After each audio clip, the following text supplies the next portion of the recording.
The phone call came on a Tuesday afternoon in 1943. Bing Crosby was in his dressing room at Paramount Studios, reading a script, when his secretary knocked. "There's a reporter on the line," she said. "He wants a comment about what Frank Sinatra said." Bing looked up from the script. "What did Frank say?" The secretary hesitated. "He called you outdated, said your style is finished, said the young singers are taking over, and you should step aside." Bing nodded slowly. Then he went back to his script. "That's all?" the secretary asked. "That's all," Bing said. He didn't sound angry. He didn't sound hurt. He just sounded like Bing. And that, in its own way, was the beginning of the most unexpected friendship in American music history. But it would take 12 years and one quiet act of generosity for Frank Sinatra to understand what Bing Crosby had done for him. 1943 was Frank Sinatra's year. He was 27 years old, skinny, electric, dangerous. He'd left Tommy Dorsey's orchestra and gone solo. The bobby-soxers screamed when he sang. They fainted. They rushed the stage. Frank was the future, and he knew it. In interviews, Frank didn't just promote himself. He actively tore down the establishment. The old guys, he called them. The crooners who'd had their time but didn't know when to quit. And when reporters asked who he meant, Frank didn't hesitate. "Bing Crosby," he said. "Nice guy, sure, but his sound is from another era. People want energy now. They want passion. They want someone who feels it, not just sings it." The quotes appeared in newspapers across the country. Sinatra slams Crosby. New voice declares old guard finished. Frank Sinatra says Bing's time is over. The entertainment press loved it. Conflict sold papers, and Frank gave them plenty of material. He kept going. In another interview, he said Bing's laid-back style was lazy, that real singing required intensity, that audiences deserved more than a guy who sounded half asleep. The comments were calculated. Frank was building his brand by positioning himself as the opposite of Bing, young versus old, fire versus ice, raw emotion versus controlled technique. What Frank didn't know was that Bing read every word. Bing subscribed to a clipping service that sent him every article mentioning his name. He saw the quotes. He saw Frank's face in the photos, cocky and confident, and Bing felt nothing. Not anger, not defensiveness, not even disappointment. Just a quiet recognition that Frank was doing what young performers do, making space for themselves by pushing the older generation aside. Bing's friends were furious. Bob Hope called him. "Did you see what that kid said about you?" Bing said he had. "So what are you going to do about it?" Hope demanded. "Nothing," Bing said. "He's entitled to his opinion. Come on, Bing. He's tearing you apart in the press. Let him. Doesn't it bother you?" Bing thought about that. "Not really. He's trying to make his way. I did the same thing when I was his age. You never attacked anyone publicly." "Maybe not," Bing said, "but I thought it. The difference is, I kept my mouth shut." That was Bing's philosophy. You didn't waste energy on public feuds. You didn't respond to insults. You did your work. You let the work speak. And if someone wanted to take shots at you, that was their business. Bing had been in the industry long enough to know that reputations rose and fell. Frank was hot now. In 5 years, who knew? The smart play was to stay above it, to maintain dignity, to let the noise pass. But Bing did something else, too. Something Frank wouldn't find out about for over a decade. He started helping Frank behind the scenes, quietly, without Frank knowing, without anyone knowing. It started small. In 1944, Frank was recording at Columbia Records. He was having trouble with a particular arranger who didn't understand his style. The sessions were tense. Frank was frustrated. The arranger was defensive. The whole project was falling apart. Then suddenly, without explanation, Columbia assigned Frank a different arranger, Axel Stordahl, a genius who understood exactly what Frank needed. The sessions transformed. The recordings were brilliant. Frank assumed it was just good luck. It wasn't. Bing had called the head of Columbia. He'd recommended Stordahl. He'd vouched for Frank's talent. He'd said Frank just needed the right support. And because Bing Crosby's word carried weight, Columbia listened. Frank never knew. In 1946, Frank was filming It Happened in Brooklyn at MGM.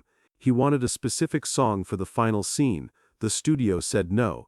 Budget constraints. Frank pushed. The studio pushed back.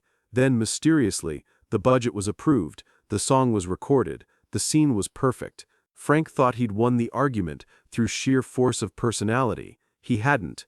Bing had called the studio head, old friend. Bing mentioned that he'd heard Frank's film was coming along nicely, mentioned that the right song in the final scene could make it special, mentioned that investing in young talent was always smart. The studio head listened. The budget appeared. Frank never knew. Over and over, in ways large and small, Bing Crosby cleared paths for Frank Sinatra.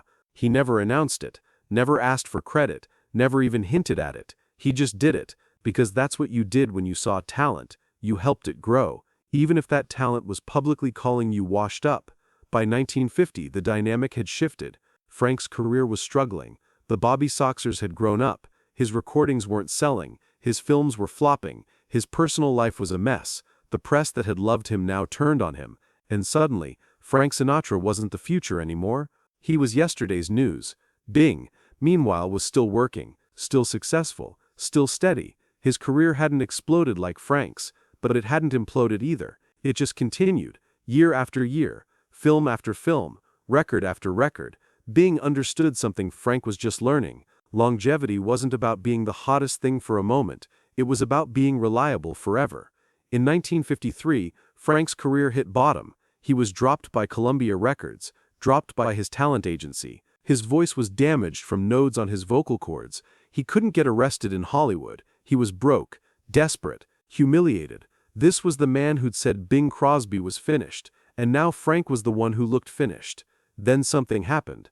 Frank got cast in From Here to Eternity, the role of Maggio, a small part, but perfect for him. Frank later said he'd fought tooth and nail for that role, that he'd begged, that he'd done a screen test for $8. All of that was true. What Frank didn't know was that before the screen test, before the begging, Bing Crosby had called Harry Cohn at Columbia Pictures, had mentioned that Frank Sinatra, despite his troubles, was a hell of an actor, had suggested that someone should give him a real role, had said that Frank reminded him of himself at that age, hungry, talented, just needed a break. Harry Cohn listened. The audition happened. Frank got the role. He won the Academy Award. His career resurrected. Frank thought it was all him, his determination, his talent, his refusal to quit, and those things were true, but they weren't the whole truth. It wasn't until 1955 that Frank found out. He was at a party in Los Angeles. Industry people, executives, producers. Frank was riding high again, top of the world. He was standing with a group of men, drinking, laughing, when someone mentioned Bing Crosby. One of the executives, drunk, started telling a story about how Bing had made a call years ago that had helped someone's career. The executive was vague on details, but another man chimed in. Yeah, Bing's always doing that. Quiet guy. Doesn't talk about it, but he's gotten half the people in this town their breaks. Frank's ears perked up. Like what? He asked. The man shrugged. Hell. I know he helped you. Called Columbia about From Here to Eternity. Told Harry you were perfect for Maggio. Frank's drink stopped halfway to his mouth. What? When? The man thought. 1953, I think. Maybe early 53, before you got the part. Frank set his drink down. He didn't say anything. He just walked away from the conversation. His mind was racing. 1953. That was when he was drowning, when nobody would touch him, when he thought his career was over. And Bing Crosby, the man he'd spent years insulting, had made a call. Frank left the party. He went home. He didn't sleep. He kept thinking about all the times things had mysteriously worked out. The arranger, the budget approval, the opportunities that had appeared out of nowhere. And he started to wonder, how many of those had Bing's fingerprints on them? The next day, Frank called Bing's office. He said he wanted to have lunch, just the two of them. Bing's secretary said she'd check his schedule. 2 days later, Frank got a call back. Bing was free Thursday. Chassen's restaurant. 1 o'clock. Thursday came. Frank arrived early. He was nervous. He couldn't remember the last time he'd been nervous about meeting someone. Bing arrived exactly at 1. He walked in like he always did. Calm, unhurried, smiled at Frank, sat down. They ordered drinks, made small talk. Bing asked about Frank's recent film. Frank asked about Bing's golf game. 10 minutes of pleasantries. Then Frank couldn't hold it anymore. I heard something the other night, Frank said, about From Here to Eternity. About you making a call to Harry Cohn. Bing's expression didn't change. He just sipped his drink. Did you? Frank asked. Did you call Harry about me? Bing set his glass down. He looked at Frank for a long moment. Then he said, I might have mentioned your name, mentioned my name, or recommended me. Frank pressed. Bing shrugged. Harry makes his own decisions. I just told him you were talented. Frank leaned forward. Why? Why would you do that? I spent years trashing you in the press. I called you outdated, washed up, and you knew it. You read all of it, so why the hell would you help me? Bing didn't answer immediately. He looked out the window, watched the traffic on Beverly Boulevard. Then he said, You were 27 years old, Frank. You were trying to make your mark. I understood that. I didn't take it personally. But I attacked you, Frank said. Publicly. Repeatedly. Bing nodded. You did. And I wasn't thrilled about it. But I also remembered being young and scared, and thinking I had to tear someone else down to build myself up. It's a mistake a lot of people make. Frank sat back. He didn't know what to say. Bing continued. You've got talent, Frank. Real talent. I saw that from the beginning, and talent like yours doesn't come around often. It would have been a waste to let it disappear because you made some dumb comments when you were a kid. Frank's eyes were wet. He tried to hide it but couldn't. Jesus, Bing, I don't know what to say. Don't say anything, Bing replied. Just keep singing. That's all I ever wanted, for you to keep singing. They sat in silence for a moment. Then Frank asked, How many times did you help me without me knowing? Bing smiled. That's not important. What's important is that you made the most of the opportunities. You did the work. That's what matters. But I need to know, Frank insisted. Bing shook his head. Let it go, Frank. Move forward. Don't look back. After that lunch, Frank Sinatra became a different man around Bing Crosby. Not fawning, not obsequious, just respectful. When reporters asked him about other singers, Frank stopped throwing punches. He started saying things like, Bing Crosby is the foundation. Everything we do now comes from what he built. When people tried to compare them, Frank shut it down. There's no comparison. Bing's in a category by himself. In 1957, they recorded together, High Society, the film and the soundtrack. Working with Bing in the studio was a revelation for Frank. He saw how Bing approached a song, the lack of ego, the precision, the respect for the material. Frank had always been about emotion, about pouring himself into every note. Bing was different. Bing served the song. He didn't dominate it, he inhabited it. Frank learned more in those sessions than he'd learned in years. Their friendship deepened. They played golf together, had dinner together, talked about music, life, mistakes, regrets. Bing never once brought up Frank's old comments, never rubbed it in, never said I told you so. He just treated Frank like an equal, like a colleague, like a friend. In 1977, when Bing died on that golf course in Spain, Frank was devastated. He was in Palm Springs when he got the call. He didn't believe it at first. Bing had seemed immortal, constant. The idea of a world without Bing Crosby didn't make sense. Frank flew to Los Angeles for the funeral. He sat in the front row at St. Paul the Apostle Church. When it came time for eulogies, Frank had been asked to speak. He'd initially said no, too emotional, couldn't do it, but at the last minute, he changed his mind. He walked to the podium, looked out at the crowd, and started to speak.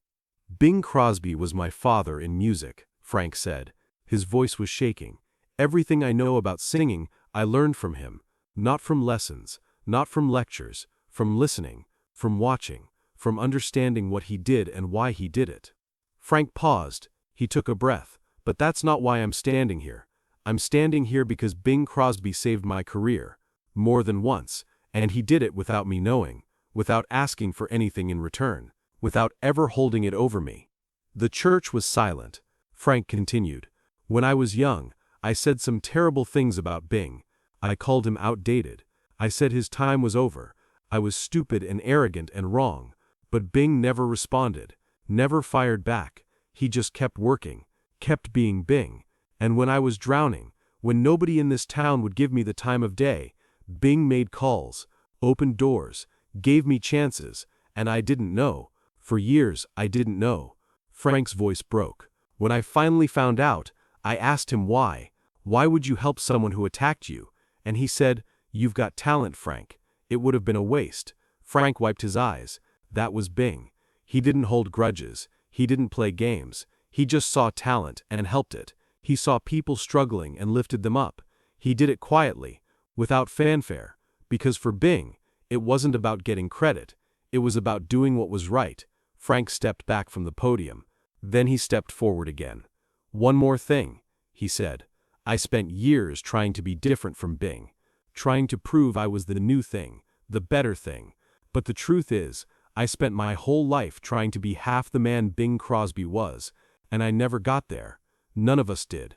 The funeral ended, Bing was laid to rest, and Frank Sinatra went home to Palm Springs. He didn't sing for a month. Couldn't. Every time he tried, he thought about Bing, about the man who'd given him so much without ever asking for anything back. Years later, in the 1990s, near the end of his own life, Frank gave an interview. The reporter asked him about his greatest regret. Frank didn't hesitate, not thanking Bing enough, not telling him while he was alive what he meant to me. "I told him once, after I found out what he'd done, but I should have told him every day. I should have made sure he knew." The reporter asked what Frank had learned from Bing. Frank thought about that. He said, "Bing taught me that talent isn't enough. You can be the most gifted singer in the world, but if you're not a good person, it doesn't matter. Bing was great because he was good. That's the lesson. Be good. Help people. Don't keep score." The story of Bing Crosby and Frank Sinatra isn't just about music. It's about grace, about how you treat people who hurt you, about the difference between revenge and compassion. Frank could have ended Bing's career with his attacks. The young generation was coming. The momentum was shifting. A few more years of Frank tearing Bing down in public, and maybe Bing's star would have faded. But Bing didn't fight back. He didn't defend himself. He didn't play that game. He just kept doing what he did. And quietly behind the scenes, he made sure Frank had the tools to succeed. That's not weakness. That's strength. The kind of strength most people never develop. When you're secure in who you are, you don't need to destroy your enemies. You can afford to help them. Bing knew that. Frank learned it, and the rest of us are still trying to understand it. There's a recording from 1957. Between takes, you can hear them talking, laughing. Frank makes a joke. Bing laughs. It's loose, easy, like two old friends. You'd never know that 14 years earlier, one of them had tried to bury the other. That recording is a testament, not to their talent, though both were brilliant, but to their humanity, to the capacity for forgiveness, to the understanding that young people make mistakes, and old people should have the grace to let them. Bing Crosby never wrote a memoir, never sat for a tell-all interview, never revealed all the times he'd helped people. That wasn't his style. He lived quietly, worked steadily, helped when he could, and left the world better than he found it.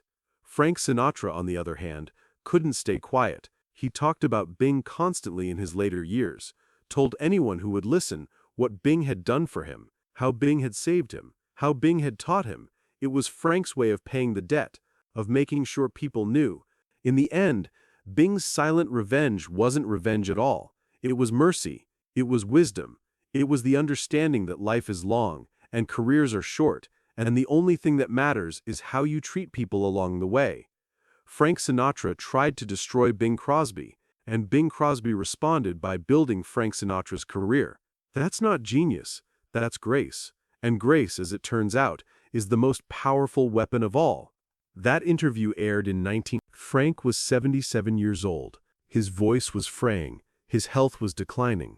But when he talked about Bing, something in him came alive.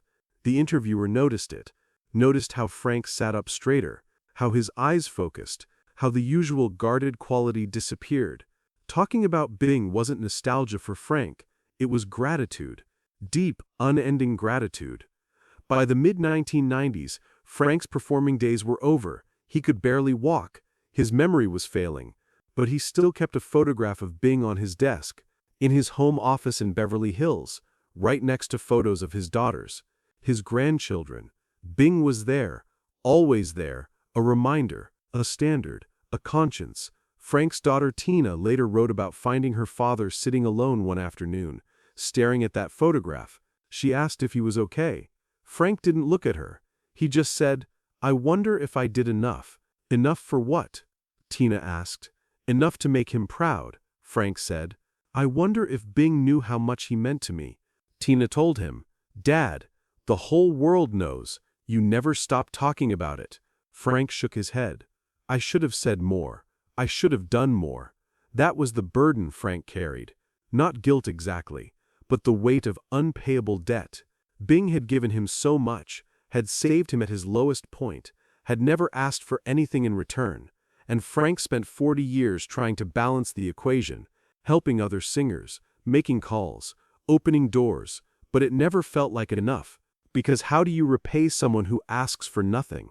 Frank Sinatra died on May 14, 1998. He was 82 years old. The funeral was massive. Presidents attended. Hollywood shut down. The tributes were endless. But the people who knew Frank best noticed something.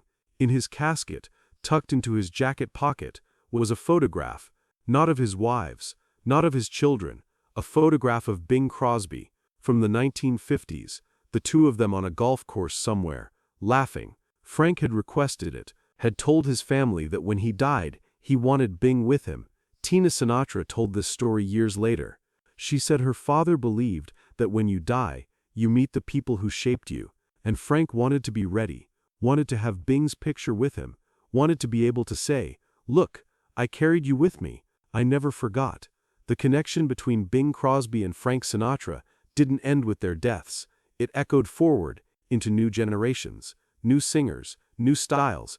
In the early 2000s, a Canadian singer named Michael Bublé emerged. His sound was throwback, smooth, controlled, sophisticated. Critics immediately compared him to Sinatra, but Bublé always corrected them. I'm not trying to be Sinatra, he'd say, I'm trying to be Bing Crosby. In interviews, Bublé explained, Bing was the original, the one who figured out how to sing with a microphone, how to make it intimate, how to make millions of people feel like you're singing just to them. Sinatra built on that, took it further, added the swagger, but Bing laid the foundation. Everything comes from Bing. Bublé never met Bing. Bing died when Bublé was 2 years old, but Bublé studied him, listened to every recording, watched every film, tried to understand how Bing made it look so easy, and when Bublé's career took off, when he became one of the biggest singers in the world, he did something deliberate. He started helping younger artists, giving advice, making introductions, opening doors, just like Bing had done, just like Frank had done. The cycle continued. Harry Connick Jr. did the same thing. Rod Stewart, even younger singers like Josh Groban, all of them influenced by Bing, all of them carrying forward the model. Help the next generation. Share what you know. Don't keep score. In 2003, on what would have been Bing's 100th birthday, a tribute concert was held in Los Angeles. Dozens of singers participated. Pop stars, jazz singers, country artists, all of them performing Bing's songs, but more importantly, all of them telling stories about what Bing had meant to them, about what they'd learned from his recordings, about the standard he'd set. One of the performers was a young singer named John Pizzarelli. He told a story his father had told him. His father, Bucky Pizzarelli, was a jazz guitarist who'd worked with Bing in the 1970s. Just one session, 3 hours in a studio. But Bucky never forgot it, because Bing treated him, a session musician, with the same respect he'd give anyone, asked his opinion, thanked him for his work, made him feel valued, and when the session was over, Bing shook his hand and said, "You're a hell of a player. Keep doing what you're doing." That was it. One session, 3 hours, a handshake and a compliment, but Bucky talked about it for the rest of his life, because that was the effect Bing had. He made people feel seen, feel valued, and they carried that with them. The technical influence of Bing Crosby can't be overstated. Before Bing, singers had to project, had to belt to reach the back of a theater or a concert hall. The microphone changed that, made intimacy possible, made nuance possible. But nobody understood that better than Bing. He was the first to really master microphone technique, to understand that you could sing quietly and still be powerful, that you could whisper and still be heard. Every singer who came after him, from Sinatra to Elvis to the Beatles to modern pop stars, benefited from what Bing figured out. The microphone wasn't just amplification, it was a new instrument. It required a new approach, and Bing wrote the manual. He didn't literally write it, but he demonstrated it. Every recording, every performance, this is how you do it. This is how you connect. Frank understood this. In the 1980s, he was asked what Bing's greatest contribution to music was. Frank didn't hesitate. He taught us how to be intimate with millions of people at once. Before Bing, you sang at an audience. Bing sang to them, one person at a time. That's the revolution. Not the songs, not the style, the intimacy. That intimacy extended beyond music. Bing's films, especially the road pictures with Bob Hope, had a warmth to them, a friendliness. You watched Bing on screen and felt like you knew him, like he was a guy you could have a beer with. That wasn't acting. That was Bing being Bing, comfortable, unpretentious, real. In 2007, the American Film Institute did a retrospective of Bing's film career. They showed clips, interviewed people who'd worked with him, and one theme emerged over and over. Bing made everyone around him better, not because he was demanding, not because he pushed, but because he set an example. He showed up prepared. He knew his lines. He hit his marks. He treated the crew with respect, and everyone else followed his lead. One of the interviewees was an actress named Joan Caulfield. She'd worked with Bing in the 1940s. She was young then, inexperienced, terrified, and Bing had taken her aside before her first scene and said, "Just talk to me. Don't act. Don't perform. Just talk, like we're having a conversation." Joan did that. The scene worked, and she carried that advice for the rest of her career. Just talk. Don't act. That was Bing's philosophy. Don't overcomplicate it. Don't force it. Just be present. Just be real, and the work will take care of itself. In 2010, a music historian named Gary Giddens published a comprehensive biography of Bing Crosby, 2 volumes, over 1,000 pages. The research was exhaustive. Interviews with everyone who'd known Bing, access to private letters, archival material, and what Giddens found over and over was evidence of Bing's quiet generosity, people he'd helped, careers he'd influenced, lives he'd changed, all of it undocumented, all of it done without fanfare. Giddens wrote in the conclusion, Bing Crosby's legacy is not just in the music he made, but in the musicians he made possible. His influence extends beyond notes and rhythms to something more fundamental. He showed an entire industry how to conduct itself, how to balance ambition with decency, how to succeed without cruelty. That's the real legacy, not the records, the example. When Frank Sinatra's estate was settled after his death, his lawyers found something interesting, a clause in his will, a donation.